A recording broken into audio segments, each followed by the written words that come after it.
This is 2 Minutes About Time with Luke Allen and Robert E.G. Black, the podcast that takes a look at the film About Time 2 minutes at a time. I am Richard Curtis, and I hope you enjoy it. And if you don't, well, you can just travel back in time 2 minutes and listen to something else. I'm on your host, Luke Allen. I'm joined, as always, with my co-host, Robert E.G. Black. Hello. And with our special guest for this week, Reece Ord. Hello. How are you? So, Reece, are you able to introduce yourself to our listeners? My name's Reece, and I'm a media student. And well, that's really all. That's all that's special about me, really. I'm just a media student. Nothing special. Just as hundreds of thousands already. I mean, I guess the interesting thing is we both met on the set for an upcoming film.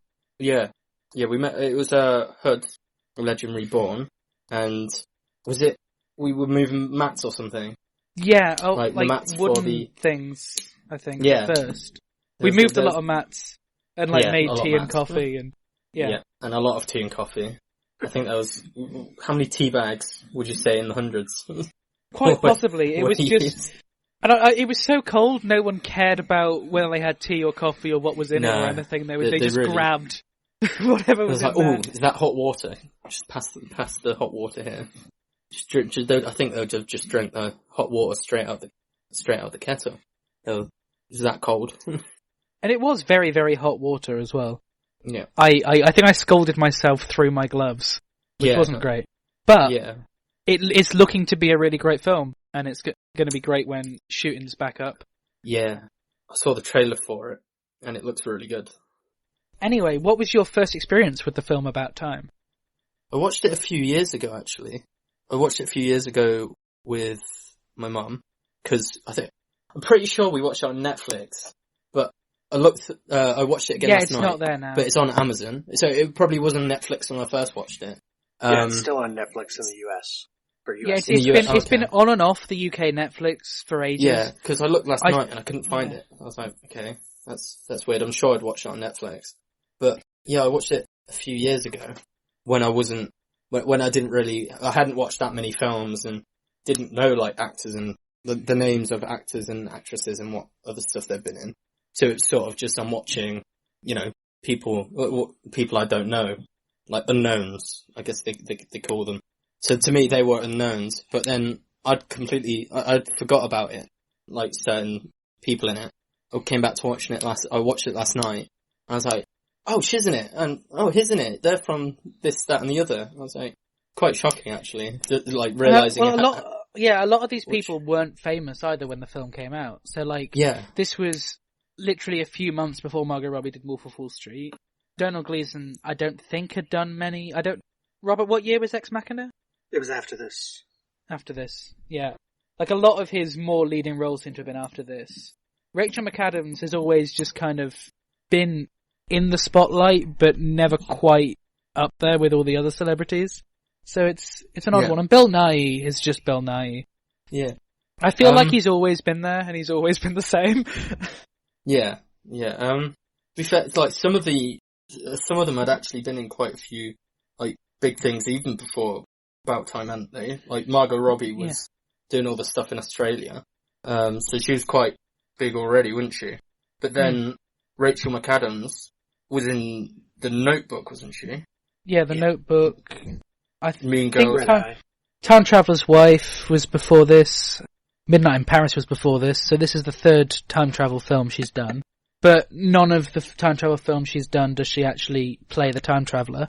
But yeah, I think Rachel McAdams is, I'd say she's a household name, but she's not big enough a name to be used, I don't think, to sell a movie just yet. I think she's in too much of a weird variety, because she was in the new Sherlock Holmes movies, and then she's in Mean Girls, she's in Red Eye, Doctor Strange, she's in romantic comedies, action movies. She's got a weird mix. Game Night, so that's it's she's in a lot of different genres. So, but yeah, maybe that's the same with Donal, really, that they both not become massively famous because they do so much. It's they'd both be recognized, but you wouldn't necessarily think of them first. Yeah, you sort of watch the film and go, that's from what's it? It's it's not necessarily, you wouldn't buy a film, see Rachel McAdams up on there and be like, oh yeah, she's, I'm sure for some people she is, but your average audience member wouldn't be like, oh, she's my favourite actress, I'll go and see the film because Rachel McAdams is in it. It'll be, they'll go and see it and they'll be like, oh, it's her from Time Traveler's Wife, or oh, it's her from Mean Girls, So I mean, Reece, when you saw About Time for the first time, do you remember enjoying it, or what did you recall? Yeah, no, I definitely did enjoy it. I watched it last night and I realised how good it actually was. But I did enjoy it the first time I watched it. I don't know what it is about it. I think it's just a really good concept. It got me thinking a bit more about what happens to Tim. This is like the main thing that I thought, right? So does, when they time travel, right? Yeah. So in the, can I talk about later scenes? Yeah. In the film. We assume if people are listening to this show, they know the film. The last time he goes to visit his dad? Yeah. Right? And he tells his dad that he is about to have another child. Yeah. So earlier on in the film, they were both playing table tennis. This is again one of them stupid question things. The whole point of this show, it's great. Did the dad know earlier on in the film that he was going to have a third child? Do you know he sort of went back and realised that would be the last time? Do you know what I mean? Do they keep information from? No, I'd imagine so. Oh, no, so you mean so the dad, at some point in his life before he dies, knows that Tim will have had the third child and made that decision. Mm. Yeah, because there's there's loads of every time he time travels, there's loads of different Tims and there's loads of different dads, isn't there? Yeah, I'd imagine so. So I guess that. I think one of the things about this film, which admittedly is a very stupid thing to say because it's the whole point of this podcast, is so many of these things just don't need explaining. Rather than loads of other sci-fi films, the logistics of time travel aren't what's important in this film. No, yeah. I was thinking that. That's...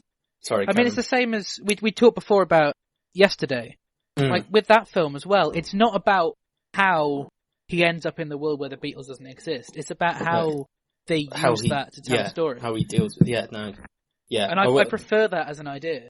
Rather than... I think so many films can get stuck in trying to explain stuff. Yeah, rather than being told exactly what is happening, you get to sort of figure it out yourself. You're left to decide what happens. I think that's a good thing as well. Do you know what I mean? You're not being told, oh, this is what happens, this is how he does it. You get to fill in the blanks, if that makes sense. Also, you sort of saying that you saw this film a couple of years ago and then you watching it again. It once again seems to prove what a load of our guests have been like with their experiences with this film, is watched it once, kind of enjoyed it, but forgot it existed. And then the second time something clicks. And I can't figure out why that's what it is with this film. But I mean, I even had a guy on a while ago now. It's quite recent for us because we record these episodes so close together. But a good few weeks ago for the listeners, we had director Piotr Skopiak on. And he, when I booked him on, said he'd never seen this film before. And we'd talked about it for ages, and he was like, oh, I'll give it a watch. And then he messaged me while he was watching it for the show, and he was like, oh yeah, I've seen this. Yeah. And that just seems to be the case with a lot of people. They just forget that it's a film they've seen. Yeah. It's not that, I forgot. I don't think with me, it's not that I forgot it existed. It's more, you forget what happens in it. Does that make sense? So, it's not up there as your go-to watch it again. It wasn't until I'd seen it 2 or 3 times that it really stuck into my head. And I mean, now I watch it all the time. Now, obviously, I know it inside out, and I could tell you what happens one scene to the next, and have all these discussions. But also, I mean, it's my favourite film. And a lot of people have found it very weird when I've said that. I've been in conversation with people talking about, The Godfather, or, Pilowski's Three Colours trilogy, and things like that, and I'd be like, yeah, the best film is the Richard Curtis rom-com About Time, and they don't get it. But, it's... That's probably because they've not watched it, though, is it? Because obviously, or they've watched it and don't remember. As you said, with your other guest, that he said he hadn't watched it, but then realised that he had, kind of thing. Maybe that's sort of that's what happens with a lot of other people, I guess. It's just one of them films where you watch it, but you don't realise you've watched it. So you don't take in the name of the film or really absorb it the first time you watch it, I guess. So yeah, I think it takes two viewings to really appreciate it. But it's quite hard to tell someone to watch a film twice. I was struggling enough to tell some people to watch this film once. But I mean, so to look into minute 61, which is the first of the 2 minutes we're looking at today, it opens with Tim talking to Charlotte and saying, so lovely to see you, Charlotte. What a night. Total joy. But I've got to get back because there's something really important that I have to do right now. And once again, this sort of begs the question, which we discussed a little bit last week, Robert, as to, does he only propose to Mary because he's ashamed that he went so close to having an affair? I think that's part of it, yeah. It's also just, whether it's shame or not, it's definitely a reminder, like having this temptation makes him realize that the other thing is more important. So, it could be slightly good, slightly bad, but I think the effect is the same, as he realizes that he wants Mary more. Because, I mean, my appreciation for Margot Robbie in this film. But this whole sequence, it just doesn't feel like Tim. It feels so weird. And it doesn't do much to the rest of the film, other than that he decides to propose to her. Yeah. And I just feel like it's a very risky move to have this guy who, literally in 10 minutes' time, we're going to see get married. Well, we also don't, as I said last week, we don't get voiceover in this scene. So we don't know what he's thinking. So I think... Because he's not telling us. So I think it's like he realizes how much he actually loves Mary, I think he realizes, this is, that Charlotte isn't the person that I want to be with, kind of thing, he just, obviously that's what the scene is, but I think it was that, the events that happened leading to that, like him going on I guess you can call it a date, he goes out to eat with her. Yeah. I think, I think she sees it as a date and he doesn't. Yeah. Like, he realizes that, Charlotte isn't, the one for him, and realizes that he wants to be with Mary. I think I just repeated myself. But yeah. I mean, so I guess this begs the question as well. Now that Charlotte likes him, at the start of the film, Tim says, all the time travel in the world can't make someone fall in love with you. Yeah. What if some of the time travel he did actually made Charlotte now fall in love with him? I wouldn't say she's in love with him. No, I think it's... No, fair enough. It doesn't seem like she wants anything more than, like, a one-night stand, I guess. Realizes what she's we don't know, because we don't know enough about her inner life, and in this we don't get his inner thoughts, so it's... Yeah, because that's the last time you see Charlotte, isn't it? It's sort of just... Yeah. After that scene, it's like, okay, well, it's as if she never existed, or something. Yeah, I would have liked to have seen her at the wedding, or something. Like, yeah, just a small return of Charlotte, because... I don't know, it feels, even though Margot Robbie wasn't really famous other than being in Neighbours and stuff, it feels like it's a cameo more than anything. We get 2 5-minute scenes with her and that's it. And I don't know, I just feel like there could have been more for her character in this. Yeah, I was kind of waiting. To see Charlotte meet Mary. You know, at the end they had that little montage thing about what each character... Yeah. What's happening to each character. I was expecting to see something about Charlotte. So see what's happened with Charlotte, where she is, I guess.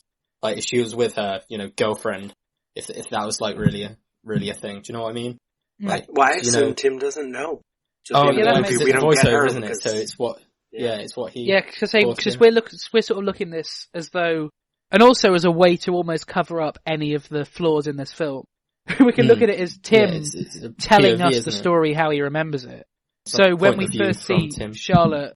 She's over-sexualized, she's not got much personality because that's how young Tim first perceived her. Yeah. That now when he's older, she's got more personality, and I kind of feel like, it's Tim telling us a story because it covers, 9 years, and we've got montages of things where normally a film wouldn't give you such a montage, but actually nothing worthwhile happens, so why would we see that? We're only seeing what Tim wants to tell us.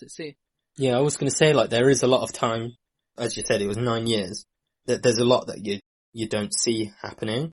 We're only seeing what Tim wants us to see. Like, obviously there would have been, like, the good times, bad times, but a lot of the time we only see the good. Do you know what I mean? Like, we're only seeing the good parts.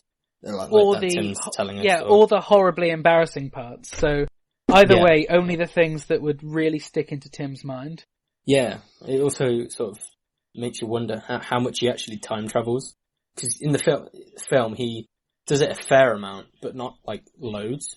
Do you know what I mean? Right. Like, if he uses the time travel, it's... almost only for the benefit of others. Yeah. That we like, see. It just makes you wonder how much he actually uses it in his everyday life. Because, obviously, later on with the two-step plan he gets from his dad, he's told to live it through once, and then go back to the start of the day and do it again and appreciate everything. So it makes you wonder how many times he actually did it before, to the point where he doesn't do it at all. I feel like I'm avoiding questions. I'm like, I start talking and then forget what I was talking about. No, once again, that tends to be how these podcasts go. Yeah. I feel like sometimes we forget that we're talking about time.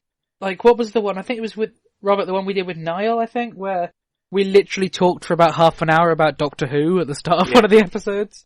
And it made an interesting episode, and it was like, how much do I keep in? How much do I not?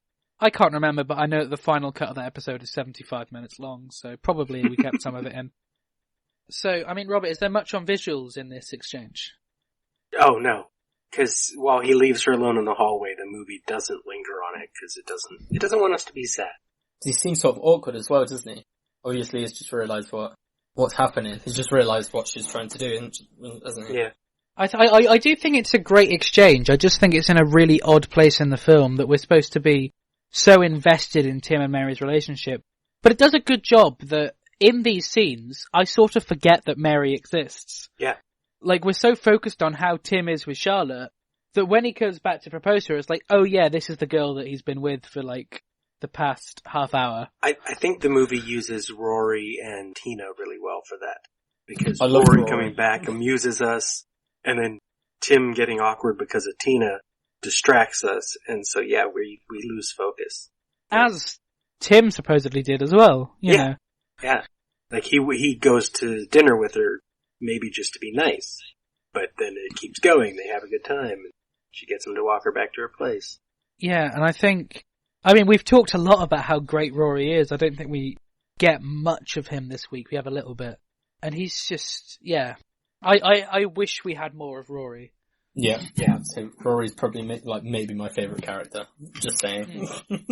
I don't know why. I think it's just the weird quirkiness ones of it. are the best weird, ones. Yeah. Because we've got, I mean, my favourite character is the dad, played by Bill Nye. But that's just, I think that's sort of a go-to answer. But in terms of characters that I genuinely get excited whenever they're on screen, Rory, Uncle Desmond, and Kit Kat, like, they're the weird ones. You know that there's something funny that's going to happen. I think and they manage to each be weird in different ways as well. Mm-hmm. Yep. Yeah, I guess like, this is probably weird to say, but it's got like, the weird ones, I guess, kind of fit with relatability. Yeah. So all the other characters, like Tim and Mary, them fall in love, it seems quite unrealistic, doesn't it? Like, you look at it and like, oh, well, this wouldn't happen in real life. But then you see the uncle and Rory and that, and Kit Kat, and it sort of maybe brings you back to like reality and like relatability maybe, like, you know, everyone has their sort of weird sides. That's a funny thing actually, if you think about it, that we think the couple falling in love in the middle of a rom-com is unrealistic. Because people do that all the time. Yeah, it was a thing that But Richard that's how it says. feels in movies. Yeah. It's like, it was a thing that Richard Richard in Curtis an line? interview, Yeah. where he gets criticised all the time for his romantic comedies being unrealistic, and he was like, okay, so literally thousands of people fall in love every night. Yet if I made a film about a serial killer murdering a baby, you'd say it was jarringly realistic. Right. So what makes this unrealistic? I think what it but is... But then also, what Reece is saying is right, is that the weirdos draw us in. Because everyone feels awkward. Yeah, because what I'm saying, I'm not... relate. I guess I wrong choice of words. It's not like unrealistic, but to a lot of people it is, if that makes sense. Yeah, no, I see that. You don't relate to that kind of, you know, falling in love kind of thing. Do you know what I mean? I like how we're talking about realism and it's about time travel, but... Well. Yeah, as I've literally said on the show before, this is the most realistic film about time travel. Like, the way that it makes it so weird and so odd, simple. The way he travels in time. It's not like a big super spaceship. It's like, okay, go into a cupboard and shut your eyes and clench your fists. it makes it so weird that it feels normal. So we then move on to Tim sort of, running across London, and this whole sequence is what Richard Curtis had said was his Scorsese influence after realizing that Margot Robbie had basically one-upped him with announcing that she was working with Scorsese next. So, Robert, you being one for locations. Yeah. This is actually South Bank Center, which is like 2 blocks from the National Theater, so it's still the same area. And then the bridge he goes across is the Golden Jubilee Bridges, which is also right there. Is it the correct route towards Mary's flat? Yes, because she lives, on the other side of the river. Yeah. It's maybe not the fastest way, because you can running you could get a subway station right there. But this movie uses the wrong stations, because then he is at Maida Vale Station again. You see him coming up the stairs, which is the same station where we had the montage earlier. Yeah, it is a bit weird with that stuff, but also stations are a heck of a lot of hassle as well in London. So, I could imagine that sometimes running can feel more beneficial. Because it is kind of weird in London. I get why, and obviously they are really worthwhile, all the subway stations being so close to each other. But I always find it quite funny whenever I'm walking in London, and you literally walk 2 minutes out of one station and there's the next one. Mm-hmm. Yep. Yeah. I think what it is, the whole running thing, obviously it's sort of remapping the geography for the sake of the drama, isn't it? And the intensity. Well, he's running, it ends nicely. You get too. with him, it's high energy. You want him to you want him to get there, you sort of sitting there, go on, go and get there kind of thing. Go and when he gets there, he stops for a breath as he unlocks the door too. So it's he was running that whole way because it was important. Yeah, that I guess that's the whole point in the running. So you're with him. It's the high energy. Yeah, I think it would be odd if we had this running montage and then we had him standing on a crammed tube station, tube, waiting for and then going on. It would be weird. Although incidentally, as a tangent, have any of you guys seen that YouTube video of the guy who ran the distance between 2 tube stations whilst the other guy was on the tube to see who could get there faster? I think I think I've seen that. I think I saw something like that. Yeah. I think he managed it actually. It was quite impressive. Yeah, was it as he got there the doors were opening or something? Yeah. Or it was just pulling up. I'm pretty sure was it in London or was it America? I assume it was London. It might have been America. I think I just automatically assumed London. I'll try and find the video later. Yeah, I think it's London. It's called Race the Tube Sprint on the channel Epic Challenges. It's 2014. But and it's been shared on BBC as well, so I assume that means it's England. Yeah, it's definitely England. Yeah. I think it's definitely a fascinating thing. But yeah, sort of having Tim running here, it has been described by the cast on the commentary as running like a rabbit. They think Donald Gleason's run is really weird. It's very I don't think it's too weird. I guess it looks. I can see how it's slightly different, but if they hadn't commented on it, I wouldn't have noticed. Yeah, I guess racing like a rabbit is good.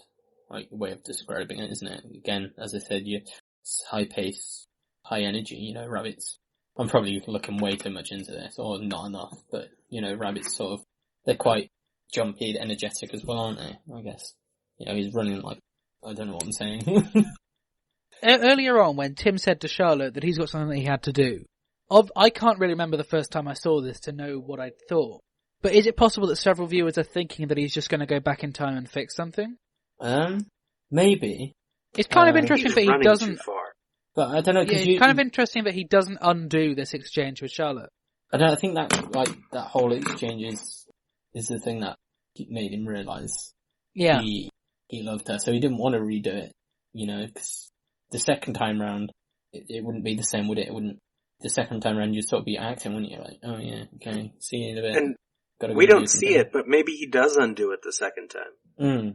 Yeah, maybe. Again, that goes back to the whole how many times did he actually do it kind of thing that was saying a minute ago.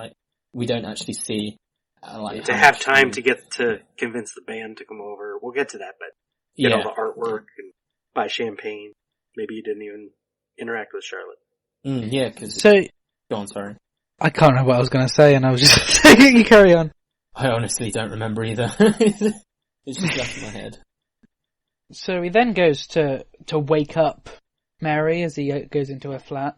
Once again, her flat is the only set in the film, whereas all the rest are actual locations. But yeah, I mean, I do find it quite fascinating, this whole thing, because it's, for such a high concept film, it's such a sweet and intimate way for him to propose.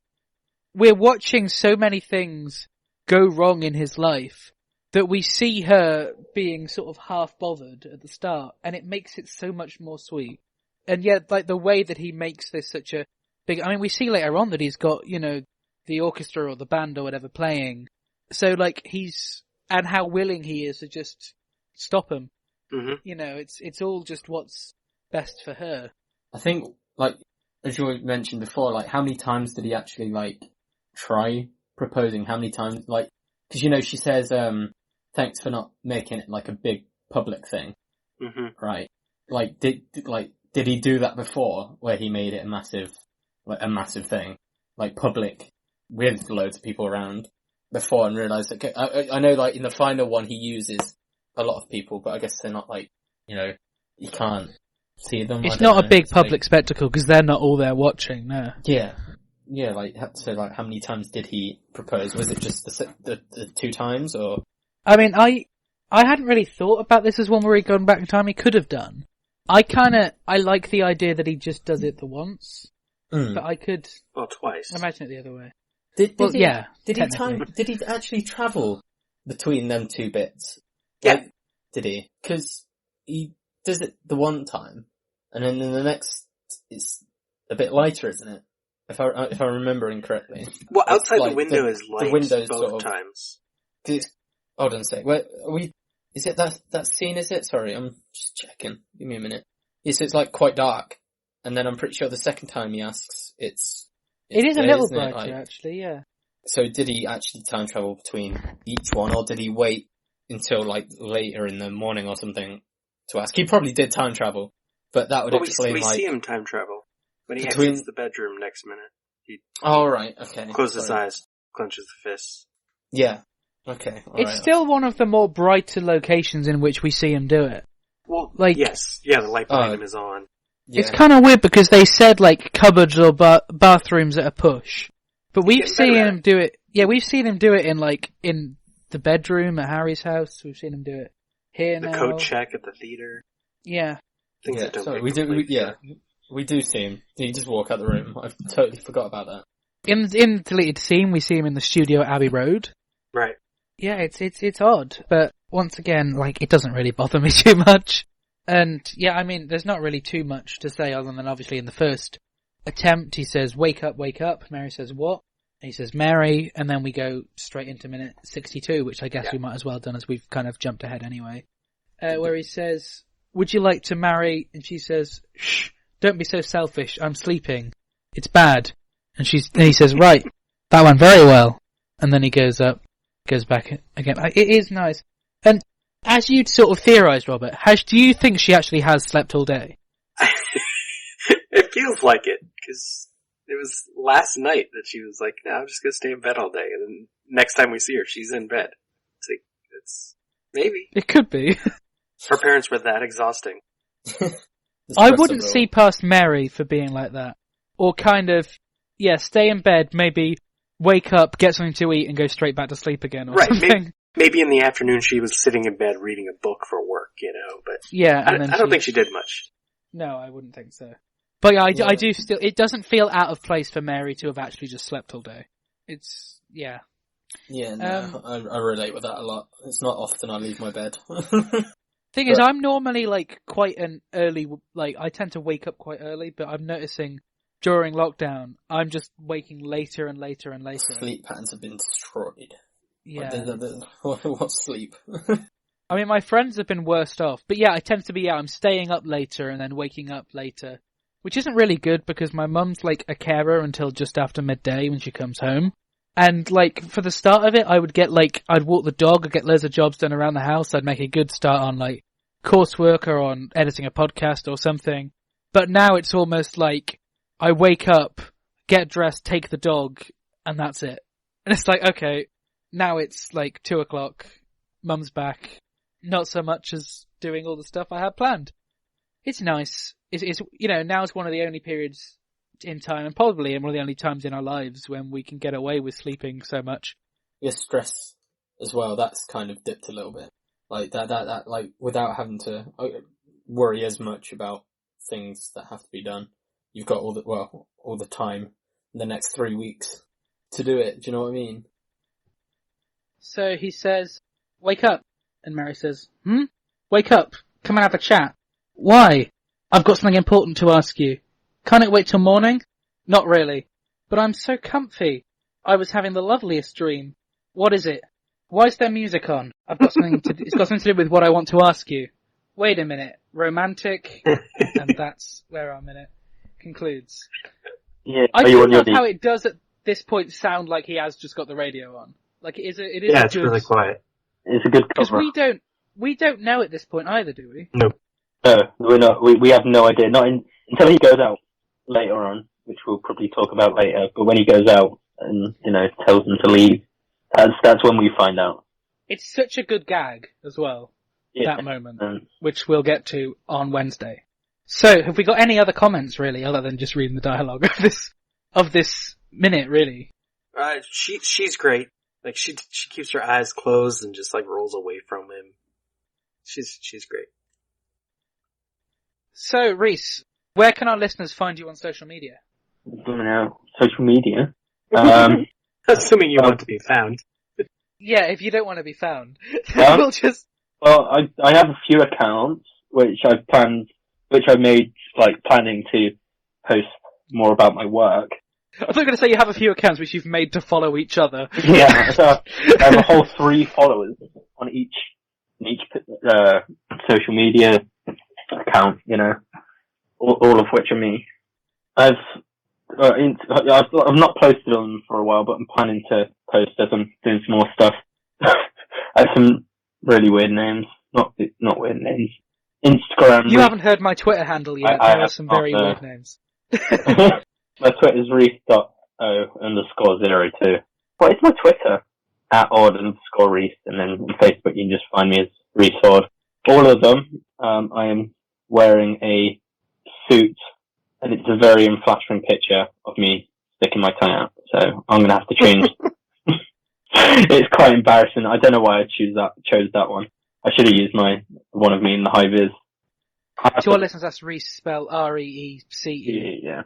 Not that, if anyone feels like following this weird kid, I've just called myself a kid, what weirdo does that? Yeah. Yeah, when you're referring to yourself in third person, that's third person. As I said, I'm pretty sick. Oh my God, what am I saying? This might have been the best social media promotion we've had. Yeah, follow me on this and that, if you feel like it, but don't forget to subscribe and comment, Oh yeah, YouTube. No, I'm kidding. I'll tell you my YouTube later, where you can find some, on Wednesday's episode or something, where you can find a few. Well, on Friday we have a slightly larger promotional spot where you can talk about a specific project. So oh damn, okay, I'll do it Friday then. There we go. We'll leave them on edge. You have to listen to the next 2 episodes, listeners, if you want to know what it's promoting. And I've got a pretty good guess as to what it is that you're promoting. I guess it's not really promoting, it's just the YouTube channel and what kind of stuff you'd find on there. But yeah, I'm currently standing on a chair spinning around. Yeah, I'm glad I don't have epilepsy or anything. Spinning around, light flashing. Right? Yeah, but yeah, you watch your next 2 podcasts aren't going to get any listeners. You come back if you want to find out about his next podcast. I know if he got off the chair. The one after that's the most, So, Robert, where can listeners find you? You can find me on Instagram at @TheGingerLuke, on Twitter at llama_bottle0, or find links to all my various short films, podcasts, and whatnot on lukeallen.co.uk. Okay, we're doing this, are we? Okay, well, listeners can find me at lemmingdrops.com or at Robert E.G. Black on Facebook, Twitter, and Instagram, right? Yep. Maybe? Yes. Yep. And probably many other things. You forgot my Facebook, at Luke Allen Film on Facebook. Oh, yeah, sorry. And This show is on Facebook, Twitter and Instagram at 2 Mins About Time. They can also join our Facebook group, The Cupboard, to discuss all things about time and anything to do with any tangent. Or just tell us what guests you don't like. And You don't like? Yeah, why not? Yeah, okay. Just a reminder, for that last comment, it's REECE. For the, so just a reminder so you don't end up spelling it wrong when you're commenting your, guests. So, we tend to end each episode with a goodbye from this website where it lists, I think, 119 interesting ways to say goodbye. Unless you've got one, Reece. No, I don't, honestly. So, today, we'll conclude this episode with Begone. Begone? Begone. Begone, peasant. I need to shut up. The 2 Minutes About Time theme is performed by Ethan O'Mahony and is a cover of the About Time theme, originally composed by Nick Laird-Close. 2 Minutes About Time is a production of Lemming Drop Studios in association with Bottle-O Productions.